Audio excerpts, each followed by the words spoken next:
Assalamualaikum warahmatullahi wabarakatuh. Selamat malam. Jumpa kembali dalam kegiatan belajar bersama secara online malam hari ini. Sebenarnya malam hari ini saya ingin berpindah pokok bahasan karena rasanya terlalu lama kita ngurus corona dan saya rasanya pingin pindah. Bagaimana bicara tentang bisnis, bagaimana bicara tentang memulai usaha, bagaimana tentang meraih kehidupan ekonomi yang lebih baik, bagaimana menyehatkan keuangan kita. Rasanya ingin bicara tentang itu. Tapi malam ini karena hasil diskusi saya dengan seseorang dan rasanya suara hati seseorang ini mewakili banyak orang di luar sana yang ketemu dengan saya di lapangan yang terus diskusi tentang hal-hal ini, maka malam hari ini bagaimana membersihkan noda hati, itu topik spesifiknya. Sekali lagi, bagaimana membersihkan noda hati. Saya awali dengan sebuah pernyataan seperti ini. Bagaimanapun keberhasilan seseorang dalam membangun imajinasinya menjadi sangat kuat, menjadi sangat positif, keberhasilannya membangun sudut pandang yang positif, demikian juga membangun dan mempertahankan kekuatan pikirannya. Tetapi sekali saja dia mengizinkan sakit hati, atau dia sakit hati, hatinya ternoda, dia dendam, dia benci, maka rasanya semua yang dia bangun akan hancur berantakan, tak bersisa. Mungkin ini kedengaran sangat berlebihan buat orang yang tidak pernah mengalami sakit hati. Tapi buat orang yang mengalaminya pasti merasakan apa yang sedang saya bicara malam hari ini. Buat saudara yang sedang ada di dalam kondisi hatinya ternoda, noda hati itu saya mungkin bisa berikan beberapa hal yang saya pelajari, yang saya telusuri dalam menjalani kehidupan ini. Kira-kira inilah wujud noda hati. Itu sakit hati, sudah jelas. Juga kebencian, dendam yang tidak pernah selesai, ganjalan, konflik batin, luka batin, itu semua adalah hal yang sama sebenarnya, yang akan berposisi sebagai noda bagi sebuah hati. Kalau orang memiliki ini semuanya, saya akan bilang dengan terus terang, agak sulit untuk merasakan kebahagiaan. Bahkan paling parah di ujungnya ini akan sulit bahkan cuma untuk tersenyum saja. Kalaupun masih harus bisa memaksa untuk senyum, akan kelihatan seperti senyum sinis. Itu bahayanya dari hati yang ternoda ini. Dan yang paling parah selanjutnya adalah sakit hati, dendam, kebencian, dan noda hati itu membuat potensi seseorang akan tidak berkembang, alias terkubur potensinya. Oleh karena itu, sebelum kita berpindah topik, kita akan membahas tentang bagaimana mulai bisnis, bagaimana memulai sebuah usaha, bagaimana meraih kehidupan ekonomi yang lebih baik. Baiknya kita bereskan malam hari ini tentang noda hati ini. Kita bisa meraih kehidupan yang lebih baik dengan membereskan noda apapun yang ada di hati kita. Sehingga hati kita akan kembali murni, hati kita akan kembali bersih. Tapi saya harus berkata terus terang, ini tidak mudah. Karena bagi orang yang telah tersakiti, bagi orang yang telah masuk ke dalam keadaan hatinya ternoda, kondisinya tidak semudah membalikkan telapak tangan untuk dapat membereskannya. Kenapa? Karena saya menyaksikan betapa susahnya orang yang telah sakit hati untuk dapat bangkit kembali dengan hati yang murni. Contoh, orang yang sakit hati karena diputusin. Waktu dia akan bertemu dengan seseorang yang baru, dia akan memakai pengalaman putus yang lama itu sebagai referensi, dan dia akan berkata seperti ini, jangan sama dengan yang lama. Dan itu akan selalu terjadi. Demikian juga di dalam memulai sebuah usaha, orang akan memakai referensi sakit hati, pengkhianatan, dan noda hati yang lama itu di dalam memulai usaha yang baru. Artinya orang yang terluka hatinya punya masalah yang banyak untuk dia dapat meraih kehidupan yang lebih baik.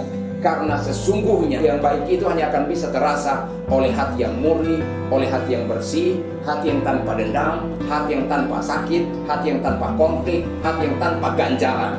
Jadi raihlah malam hari ini walaupun agak susah rasanya. Saya bilang raihlah hati yang bersih ini. Bagaimana caranya? Itu yang terus ditanya. Bagaimana caranya? Bagaimana caranya?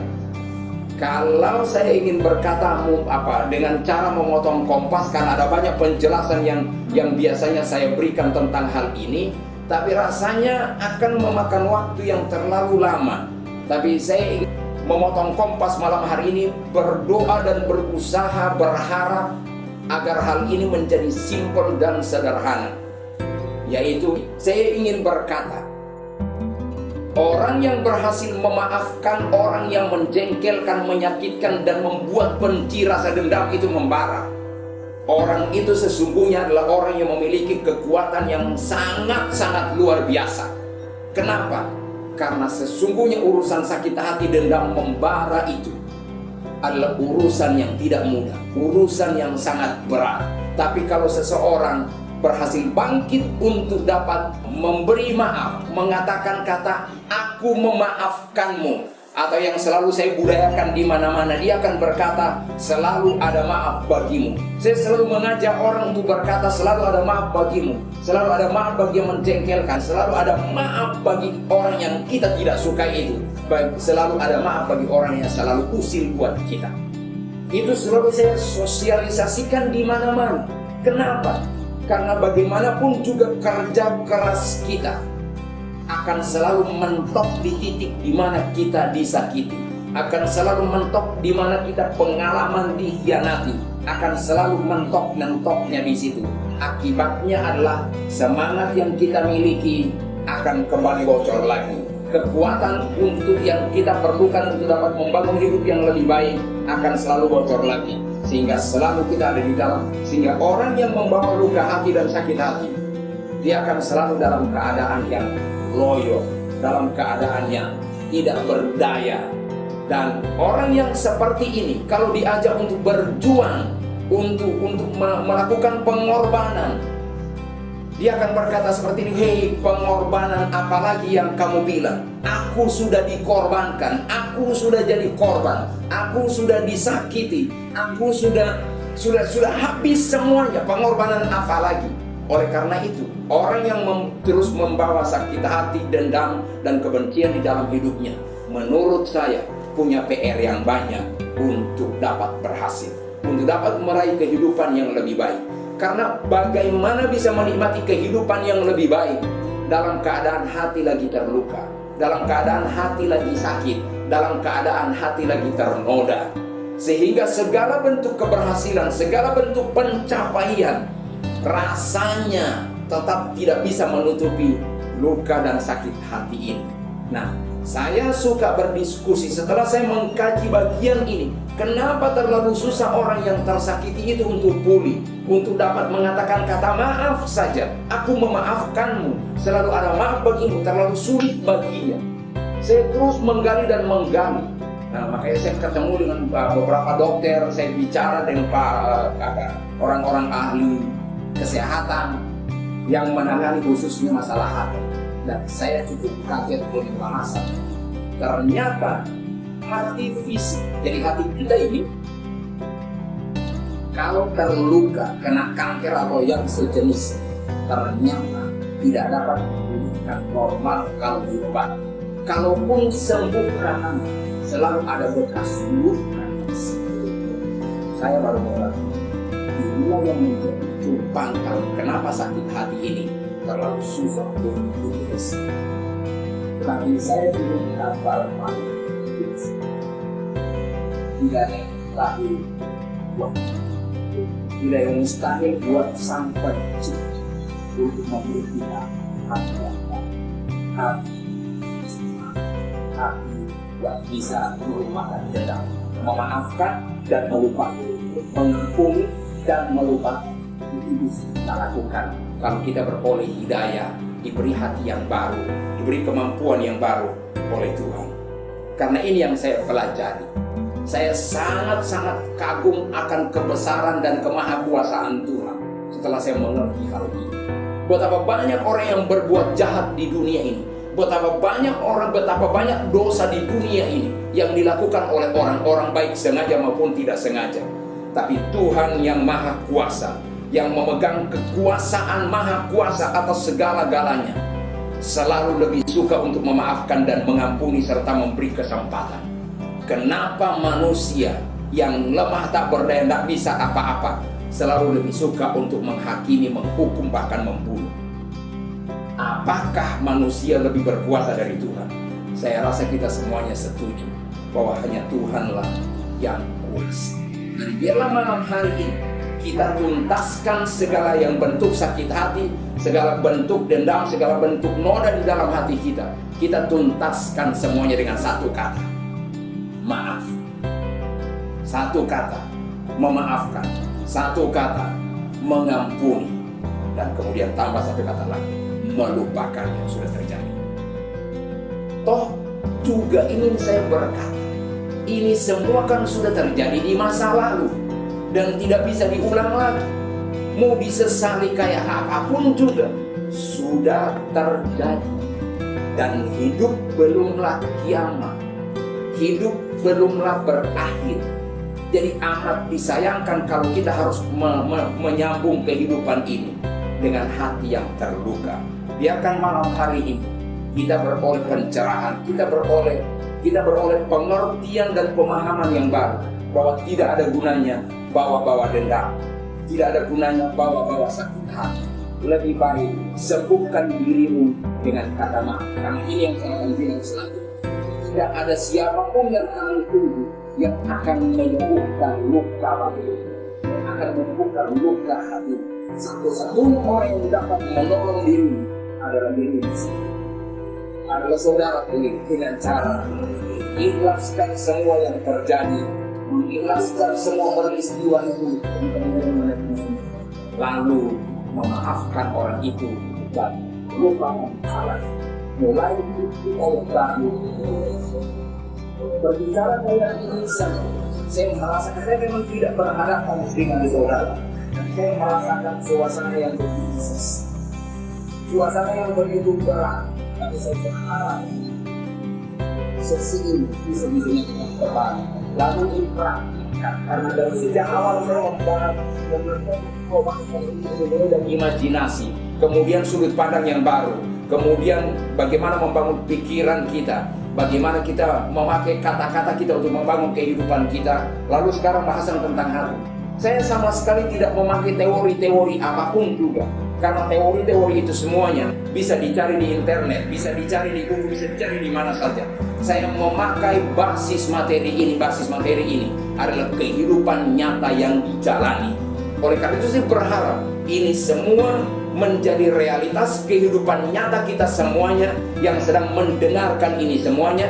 Dan kalau kita semuanya beroleh solusi dari apa yang dibahas malam ini dan malam-malam sebelumnya, maka tolonglah yang lainnya untuk dapat memperoleh kehidupan yang sama. Tapi terlebih dahulu kita tekadkan, aku harus berhasil untuk dapat merealisasikan materi-materi ini di dalam kehidupan aku secara pribadi. Buat orang yang chatting dengan saya secara pribadi tentang topik ini, mudah-mudahan ini akan dapat menolong. Mudah-mudahan ini akan dapat memberi jalan keluar atas apa yang sedang dihadapi. Dan orang-orang yang diwakili oleh orang yang chatting dengan saya ini, mudah-mudahan bisa beroleh jalan keluar yang sama. Yang selanjutnya saya ingin katakan adalah, seringkali yang mempersulit kenapa sakit hati itu susah untuk dibereskan adalah ada banyak orang yang mengira dan berharap bahwa sakit hati itu hanya sekedar mimpi siap bohong. Saya mau bilang, sakit hati, noda hati itu adalah realita. Noda hati dan sakit hati itu adalah kenyataan. Telah terluka dan itu terjadi selalu. Tidak bisa diulang hari ini. Misi kayak apapun, disesali kayak apapun juga, itu adanya di masa lalu. Sehingga seharusnya hidup kita ditutup dari masa lalu. Kita cuma tidak punya masa sekarang. Dan kita lanjutkan perjuangan kita. Yang paling yang harus kita serius untuk orang muda adalah bahwa kebanyakan orang menghabiskan kekuatan dan energi yang dia punya saat ini untuk mengurus masalah, untuk menangisi masalah, untuk menyesali apa yang sudah terjadi di masa lalu. Padahal itu semuanya sudah lewat. Seharusnya energi dan kekuatan kita itu kita pusatkan untuk hidup sekarang, bekerja keras membuat kehidupan ini menjadi lebih baik dari sejak sekarang. Karenanya saya mengajak kita semuanya untuk mulai fokus kepada kehidupan yang sekarang. Apa yang terjadi di masa lalu, biarlah itu menjadi bagian dari masa lalu, dan biarkan yang baru yang kita sedang jalani sekarang ini, itulah yang akan kita jalani dengan serius. Tidak ada gunanya sekali lagi menyesali semua yang sudah terjadi ini, yang telah membuat hati kita menjadi terluka, membuat hati kita menjadi ternoda, membuat hati kita menjadi kecewa, membuat hati kita menjadi pahit rasanya. Itu semua dikatakan saja tidak enak rasanya.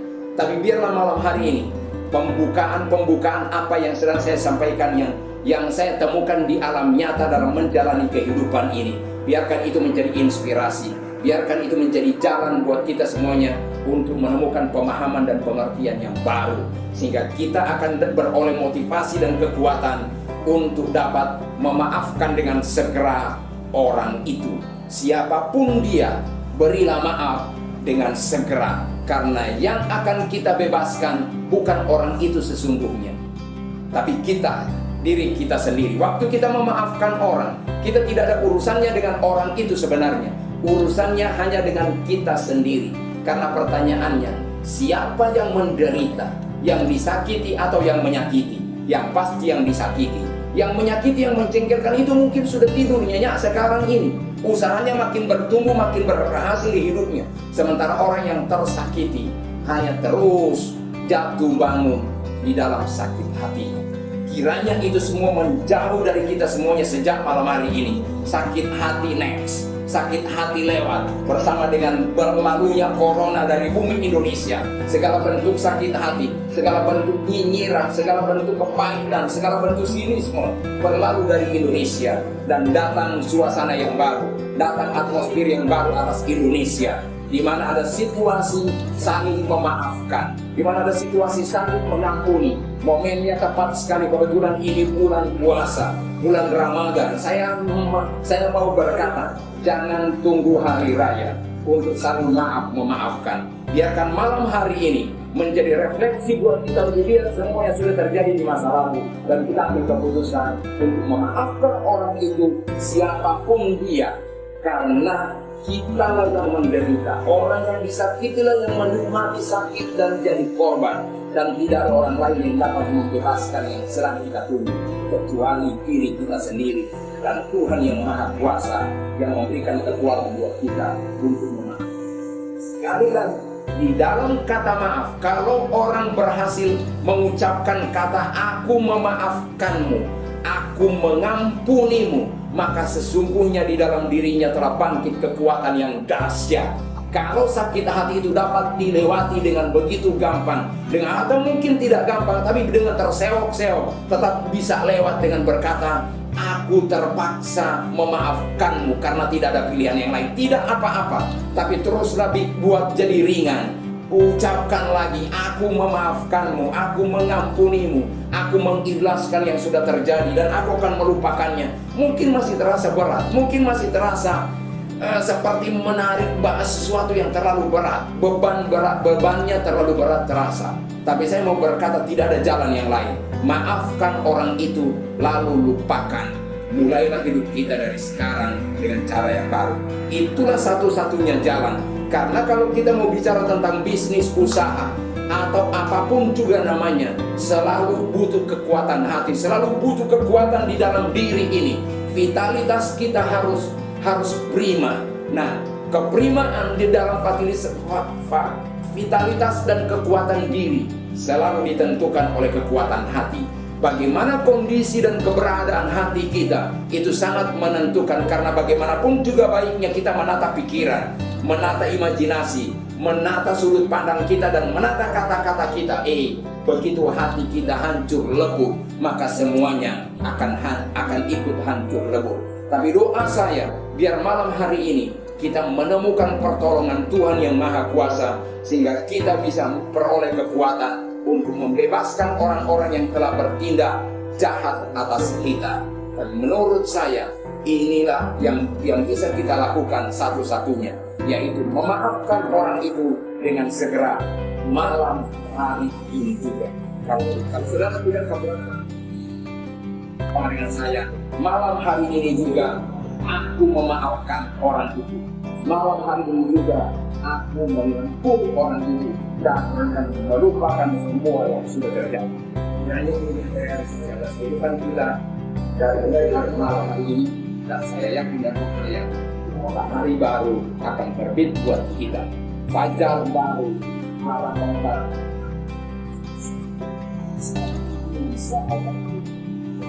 Saya harus perhatian dan harus diisi semua orang yang telah kegiatan mengajar nanti komen saya di dalamnya saya bisa kalau saudara merasa ini baik dan dibutuhkan oleh teman dan saudara, bagikan hal ini sebanyak-banyaknya. Terima kasih atas perhatian saudara. Assalamualaikum warahmatullahi wabarakatuh.